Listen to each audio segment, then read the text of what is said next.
అన్ని చోట్ల record breaking collections తో లాంగ్ ఎక్స్టెండెడ్ వీకెండ్ లో కలెక్షన్ల విహారం చేసిన కూలీ సినిమా వర్కింగ్ డేస్ లోకి అడుగుపెట్టిన తర్వాత కొంచెం ఎక్కువగానే డ్రాప్స్ ను సొంతం చేసుకుంది. తెలుగు రాష్ట్రాల్లో సినిమా 5వ రోజు 1.18 కోట్ల షేర్ను అందుకోగా వరల్డ్ వైడ్ గా 19 కోట్ల పైగానే గ్రాస్ ను 9.70 కోట్ల షేర్ను సొంతం చేసుకుంది.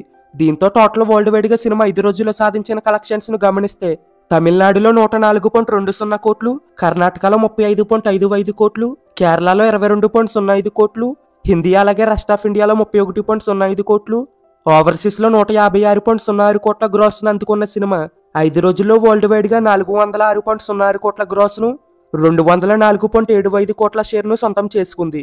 5 రోజుల్లో తెలుగు రాష్ట్రాల్లో 37.44 కోట్ల షేర్ ను 57 కోట్ల గ్రాస్ ను అందుకోగా తెలుగులో క్లీన్ హిట్ అవ్వాలంటే మరో 8.6 కోట్ల షేర్ ను సొంతం చేసుకోవాల్సి ఉంది. అలాగే వరల్డ్ వైడ్ గా మరో 102 కోట్ల షేర్ ను అందుకోవాల్సి ఉంది. దీనిపై మీ అభిప్రాయం ఏంటో కామెంట్ చేయండి. అలాగే వీడియో కనుక మీకు నచ్చితే వీడియోను లైక్ చేసి ఛానల్ ను సబ్స్క్రైబ్ చేయడం మాత్రం మర్చిపోకండి.